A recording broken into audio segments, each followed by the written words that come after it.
Bismillahirrahmanirrahim. Assalamu alaikum students. Welcome to online classes of Divisional Public School and College Sahiwal. This is your math lecture number 7 of class 8. I am your math teacher Muhammad Asad, SS Math. Student contents that we will discuss today are exercise number 7.1, question number 3 to question number 5. Previous knowledge, definition of ray. तो बेटा इससे पहले हम रे की definition पढ़ चुके हैं, आज हम उसको रिव्यू करते हैं। Definition of ray is part of line that has a fixed starting point but no end point. बेटा रे बेसिकली लाइन का ही एक पार्ट है, ठीक है। इसका स्टार्टिंग पॉइंट तो फिक्स होता है बट इसका कोई एंड पॉइंट नहीं होता। फॉर एग्जाम्पल हम एक रे ड्रा करते हैं, दिस इज अ बेटा रे, ये हमारे पास एक रे है।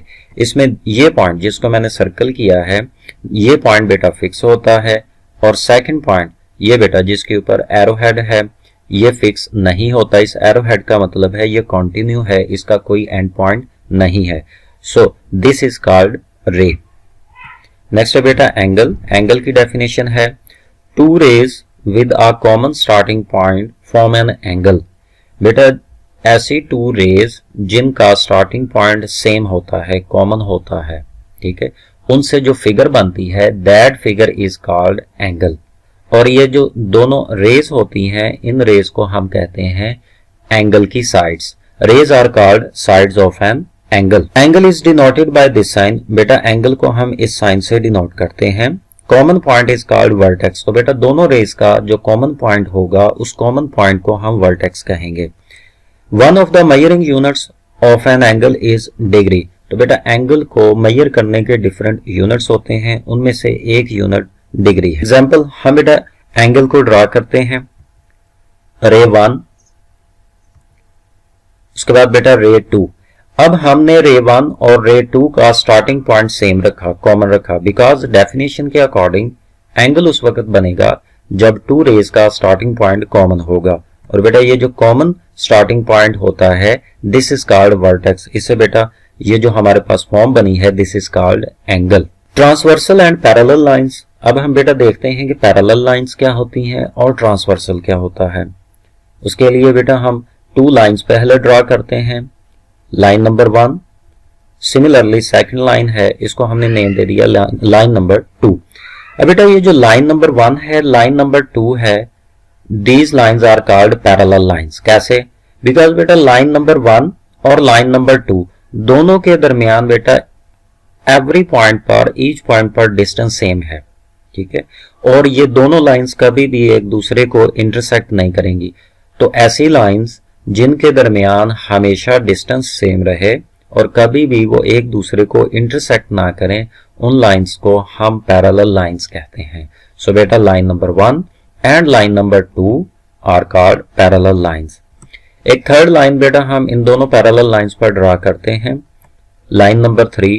अब देखें ये जो लाइन नंबर 3 है इसने दोनों पैरेलल लाइंस को इंटरसेक्ट किया है। देखें लाइन नंबर 3 ने लाइन नंबर 1 को भी और लाइन नंबर 2 को भी इंटरसेक्ट किया है। तो बेटा ऐसी लाइन जो कि पैरेलल लाइंस को इंटरसेक्ट करती है that line is called transversal. So line number 1 and 2 are parallel lines and 3 is called transversal. Special angles formed when a transversal intersects two parallel lines। तो बेटा जब एक ट्रांसवर्सल टू पैरेलल लाइंस को intersect करती है तो कुछ angles बनते हैं। आज हम उन एंगल्स के बारे में रीड करते हैं कि वो कौन से एंगल्स बनते हैं। When a transversal intersects two parallel lines, angle formed are number 1 vertically opposite angles, number 2 corresponding angles, number 3 alternate interior angles, number 4 interior angles। तो बेटा ट्रांसवर्सल लाइन जब पैरेलल लाइंस को इंटरसेक्ट करेंगी तो बेटा ये 4 एंगल्स हमारे पास बनेंगे। अब हम इन 4 एंगल्स को वन बाय वन रीड करते हैं, इनकी डेफिनेशन और इनकी examples. Number 1 vertically opposite angles. Definition vertically opposite angles are formed when two straight lines intersect. तो बेटा वर्टिकली ऑपोजिट एंगल्स उस वक्त बनते हैं जब टू स्ट्रेट लाइंस एक दूसरे को इंटरसेक्ट करती हैं। हम वर्टिकली ऑपोजिट एंगल ड्रा करते हैं, उसके लिए टू लाइंस हम पहले ड्रा करेंगे स्ट्रेट लाइंस, फर्स्ट लाइन है बेटा लाइन, इसको हमने नेम दिया ए। सेकंड लाइन है, इसको हम नेम देते हैं बी। ये बेटा दोनों लाइंस वर्टिकल, ये दोनों लाइन स्ट्रेट हैं और दोनों लाइन एक ही पॉइंट पर इंटरसेक्ट कर रही हैं। अब बेटा जिस पॉइंट पर ये इंटरसेक्ट कर रही हैं, यहां पर टोटल हमारे पास 4 एंगल्स बन रहे हैं। अगर आप देखें तो ये एंगल 1 के लिए बेटा ये हमारे पास रे नंबर 1 होगी और ये हमारे पास रे नंबर 2, और ये बेटा हमारे पास इस एंगल 1 का वर्टेक्स होगा। सिमिलरली एंगल नंबर 2 बेटा ये हमारे पास रे है, रे नंबर 1 ले लें इसे हम, ये हमारे पास रे नंबर 2 है और इन दोनों का कॉमन पॉइंट सेम है, that is called vertex. Similarly बेटा 3 एंगल और 4।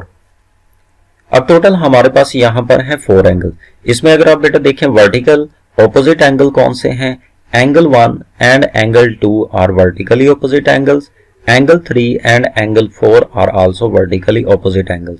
बेटा ऑपोजिट का वैसे ही मतलब हमें पता है मुखालिफ, तो जो एंगल एक दूसरे के मुखालिफ सिमत में होंगे, जैसे 1 और 2 एक दूसरे के ऑपोजिट मुखालिफ सिमत में हैं, एंगल 3 और 4 भी एक दूसरे के मुखालिफ सिमत में हैं। So angle 1 and 2, similarly angle 3 and angle 4 are vertically opposite angles. Next है बेटा corresponding angles. Corresponding angles are those which are on same side of transversal and at the same side of parallel line।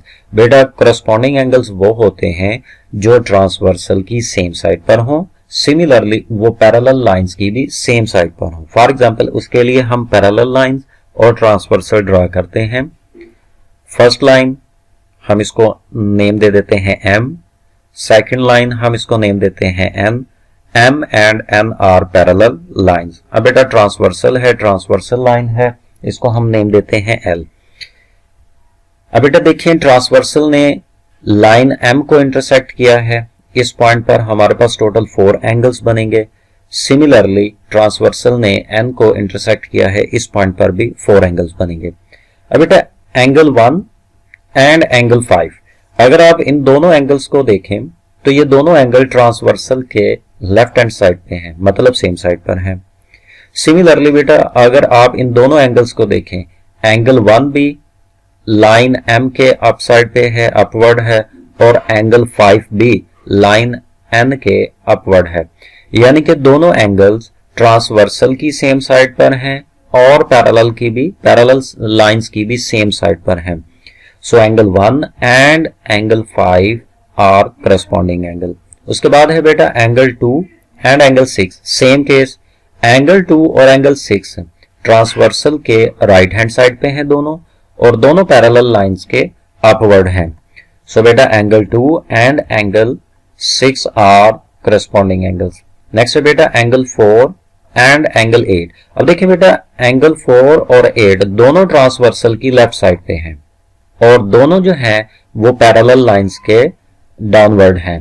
4 M के downward है और 8 बेटा जो है वो line N के डाउनवर्ड है। So angle 4 and angle 8 are corresponding angles. Similarly बेटा एंगल 3 एंड एंगल 7, अगर आप बेटा इसमें देखें एंगल 3 और एंगल 7 ट्रांसवर्सल की राइट हैंड साइड पे हैं, और उसके बाद एंगल 3 भी लाइन M के डाउन साइड पे है, डाउनवर्ड है। सिमिलरली एंगल 7 भी लाइन N के डाउनवर्ड है। तो बेटा दोनों जो एंगल्स हैं वो ट्रांसवर्सल की भी सेम साइड पे हैं और पैरेलल लाइंस की भी। So angle 3 and angle 7 are corresponding angles. Number 3 है बेटा alternate interior angles. Alternate interior angles are those which are on opposite sides of transversal and between the two parallel lines। तो बेटा alternate interior angles वो होते हैं जो transversal की opposite sides पर होते हैं। फॉर एग्जांपल अगर एक एंगल लेफ्ट साइड पे है ट्रांसवर्सल के, तो फिर दूसरा एंगल हम वो लेंगे जो राइट साइड पे है। एंड सेकंड कंडीशन है between the two parallel lines, तो वही एंगल्स बेटा आपने अल्टरनेट इंटीरियर में सिलेक्ट करने हैं जो कि दोनों पैरेलल लाइंस के बिटवीन हो, उसके आउटसाइड ना हो। उसके लिए बेटा हम ड्रा करते हैं line M, parallel line N, transversal बेटा ड्रा करेंगे L। अब ट्रांसवर्सल M को क्रॉस कर रहा है, इंटरसेक्ट कर रहा है, वहां पर 4 एंगल्स बनेंगे। सिमिलरली N को इंटरसेक्ट कर रहा है, 4 एंगल्स N के साथ बनेंगे। अब बेटा देखें एंगल 1, एंगल 1 देखें बेटा आपके पैरेलल लाइंस के बिटवीन नहीं है, ठीक है, पैरेलल लाइंस के आउटसाइड है, तो एंगल 1 जो है वो अल्टरनेट इंटीरियर एंगल नहीं हो सकता किसी दूसरे के साथ। सिमिलरली बेटा 2 है, आप 2 भी देखें, 2 पैरेलल लाइन के आउटसाइड है तो ये कंडीशन को फुलफिल नहीं कर रहा। सिमिलरली बेटा 8 और सिमिलरली 7, तो ये बेटा जो 4 एंगल्स हैं 1, 2, 8 एंड 7, ये हमारी इस सेकंड कंडीशन को फुलफिल नहीं करते बिटवीन द 2 पैरेलल लाइंस, ये पैरेलल लाइंस के दरमियान नहीं है, सो बेटा ये अल्टरनेट इंटीरियर एंगल्स नहीं हो सकते। अब हमारे पास है एंगल 4 एंड एंगल 6। अब देखिए बेटा एंगल 4 और 6 हमारी दोनों कंडीशंस को फुलफिल कर रहे हैं। पहले नंबर पे देखें, जो हमारे पास एंगल 4 है वो ट्रांसवर्सल की लेफ्ट हैंड साइड पे है, एंगल 6 ट्रांसवर्सल की राइट हैंड साइड पे है, तो दोनों ऑपोजिट साइड पे हैं। उसके बाद देखें बेटा जो 4 और 6 दोनों एंगल्स हमारी दोनों पैरेलल लाइंस के बिटवीन है, so angle 4 and 6 are called alternate interior angles. Next है बेटा एंगल 3 एंड एंगल 5। एंगल 3 बेटा हमारी ट्रांसवर्सल साइड के राइट हैंड साइड पे है और एंगल 5 लेफ्ट हैंड साइड पे, दोनों ऑपोजिट साइड पे। First condition satisfied. Second condition है बेटा कि दोनों बिटवीन है, बिल्कुल है, देखें लाइन M और लाइन N के बिटवीन है angle 3 and 5, so angle 3 and 5 also alternate interior angles. Next है बेटा number 4 interior angles. Interior angles are those which are on same side of transversal and between the two parallel lines। इसमें बेटा अब alternate का word नहीं है, only interior है, इसलिए हम वो एंगल्स लेंगे जो कि ट्रांसवर्सल की सेम साइड पर हो but between the parallel lines, ठीक है। उसके लिए बेटा हम ड्रा करते हैं line M, line N parallel है, ट्रांसवर्सल बेटा ड्रा करते हैं L। इसी तरह 4 एंगल्स ट्रांसवर्सल के लाइन M के साथ और 4 एंगल्स बेटा बनेंगे ट्रांसवर्सल के N के साथ। अब इसमें देखें बेटा एंगल 1, अब देखें ये बिटवीन नहीं है पैरेलल लाइंस के, तो ये किसी भी एंगल के साथ इंटीरियर एंगल के पेयर में नहीं होगा। एंगल 2, सिमिलरली एंगल 8 और एंगल 7, ये बेटा 4 के 4 एंगल्स बिटवीन 2 पैरेलल लाइंस इस कंडीशन को फुलफिल नहीं करते, ये पैरेलल लाइंस के आउटसाइड है। अब बेटा एंगल 4 और एंगल 5, अब देखें 4 और 5 दोनों ट्रांसवर्सल के लेफ्ट हैंड साइड पे हैं, सेम साइड पे। First condition satisfied. उसके बाद सेकंड कंडीशन में देखें कि ये दोनों एंगल 4 और 5 पैरेलल लाइंस के बिटवीन है, उनके दरमियान है, तो बेटा सेकंड कंडीशन भी हमारी सेटिस्फाई है। एंगल 3 एंड एंगल 6, अब देखिए दोनों एंगल्स बेटा ट्रांसवर्सल के राइट हैंड साइड पे सेम साइड पे हैं, फर्स्ट कंडीशन सेटिस्फाइड। अब ये दोनों एंगल्स पैरेलल लाइन के बेटा बिटवीन है, दरमियान में है, सेकंड कंडीशन भी सेटिस्फाइड हो गई। So angle 3 and angle 6 are also interior angles. Next है बेटा relationship between the pairs of the angles when a transversal intersects two parallel lines.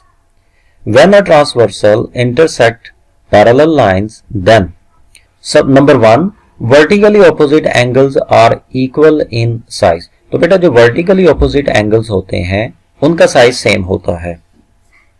Number 2 corresponding angles are equal in size. Similarly बेटा जो corresponding angles होते हैं उनका size भी same होता है। नंबर 3 बेटा alternate interior angles are equal in size. Alternate interior angle का साइज भी इक्वल होता है, सेम होता है। Number 4 interior angles are supplementary are add up to 180। तो बेटा जो फर्स्ट 3 टाइप्स के जो एंगल्स हैं उनका साइज सेम होता है, बट जो लास्ट हमने रीड किया है इंटीरियर एंगल्स, ठीक है बेटा, वो सप्लीमेंट्री होते हैं। सप्लीमेंट्री मीन कि अगर हम उन दोनों एंगल्स को ऐड करें तो हमारे पास आंसर जो होगा वो 180 डिग्री होगा। नाउ बेटा अब हम करते हैं क्वेश्चन नंबर 3 एक्सरसाइज नंबर 7.1। अब इसमें बेटा पहले देखें एंगल्स पर, इसमें बेटा हमारे पास 2 पैरेलल लाइंस हैं, ये लाइन L और ये लाइन है M, और बेटा जो हमारे पास ट्रांसवर्सल है दैट इज N, ये हमारे पास N ट्रांसवर्सल है। 4 एंगल्स N के L के साथ हैं और सिमिलरली 4 एंगल्स इंटरसेक्शन पॉइंट के ऊपर N के M के साथ हैं। स्टेटमेंट है क्वेश्चन नंबर 3 की if measure angle 3 is equal to 68 degree. ये बेटा एम इसको हम पढ़ेंगे मैयर, मैयर और ये एंगल का साइन है।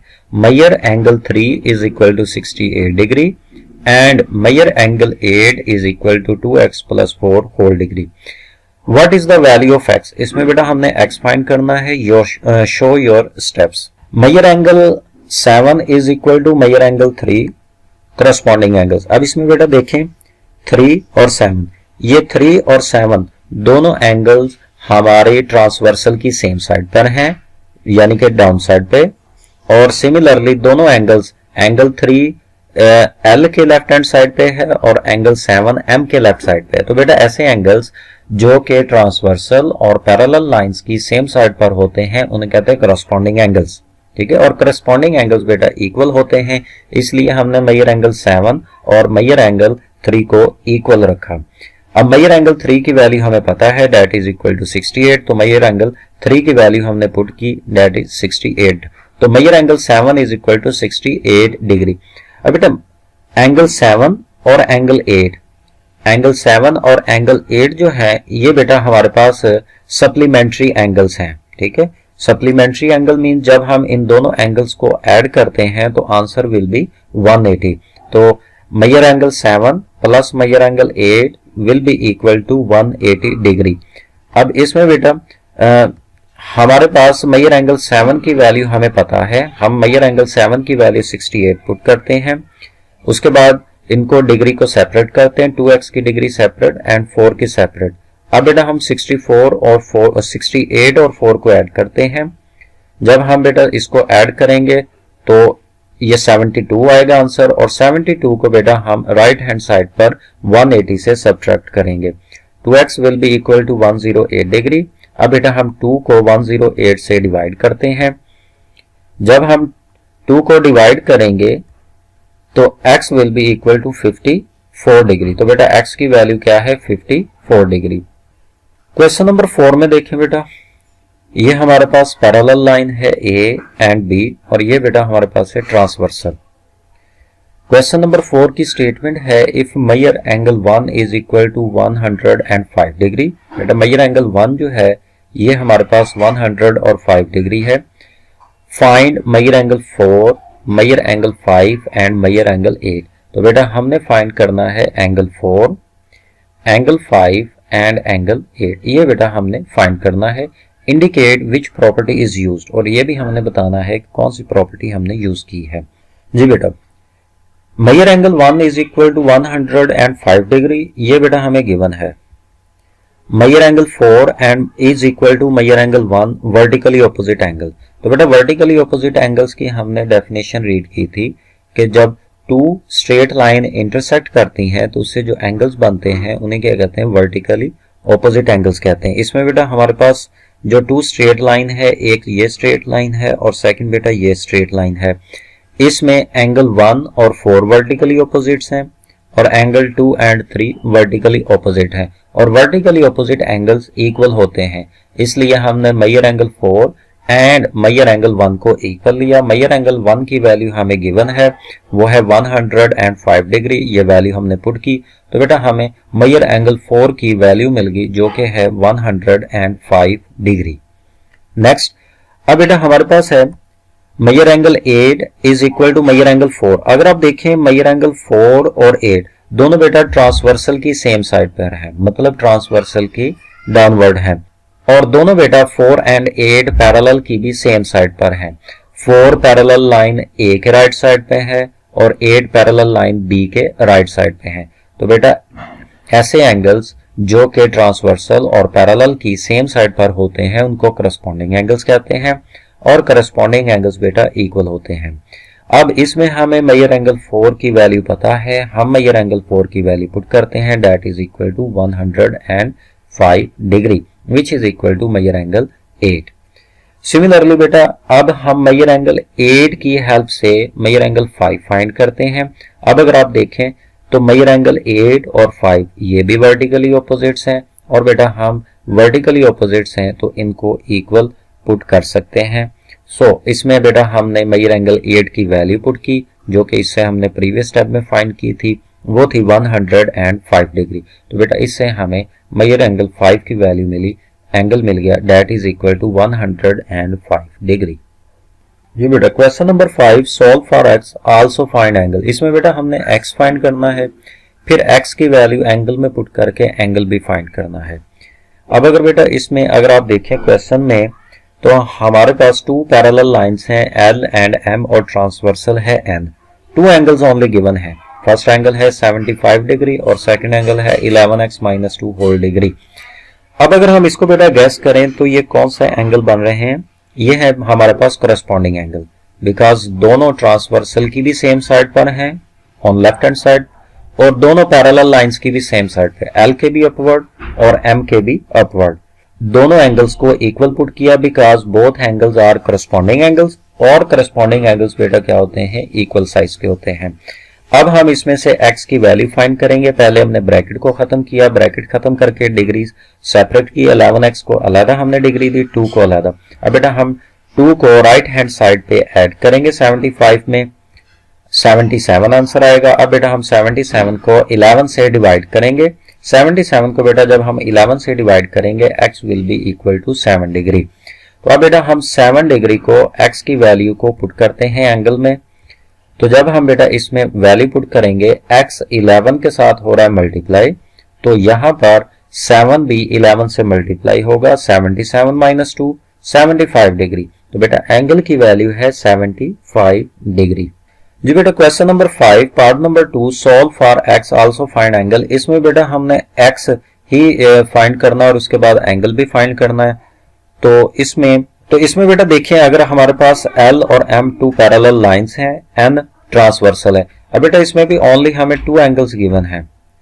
फर्स्ट है ये x प्लस 139 होल डिग्री और 132 डिग्री। अब बेटा देखिए, गैस करें ये कौन सा एंगल है। ये बेटा हमारे पास इंटीरियर अल्टरनेट इंटीरियर एंगल्स हैं, बिकॉज दोनों अल्टरनेट का मतलब ऑन ऑपोजिट साइड, ठीक है। दोनों एंगल्स ट्रांसवर्सल की ऑपोजिट साइड पर हैं, ये लेफ्ट साइड पे और 132 राइट साइड पे। और बेटा ये दोनों जो हैं पैरेलल लाइंस के बिटवीन हैं, तो ये बेटा अल्टरनेट इंटीरियर एंगल्स हैं। तो अल्टरनेट इंटीरियर एंगल्स बेटा इक्वल होते हैं साइज में, इसलिए हमने दोनों को इक्वल पुट किया। अब हम उसके बाद हम x की वैल्यू फाइंड करेंगे, डिग्री को सेपरेट करेंगे, x डिग्री सेपरेट, 139 की डिग्री सेपरेट। अब बेटा हम 139 को राइट हैंड साइड से सब्ट्रैक्ट करेंगे 132 से। जब बेटा हम 139 को सब्ट्रैक्ट करेंगे, आंसर विल बी -7 डिग्री। तो बेटा x है -7 डिग्री। अब बेटा हम इसकी वैल्यू पुट करते हैं एंगल की। जब बेटा हम इसमें वैल्यू पुट करेंगे x की, तो -7 x की जगह पर पुट करेंगे plus 139 whole degree, answer will be 132 degree. Student, this is your assignment. Thank you. Have a nice day.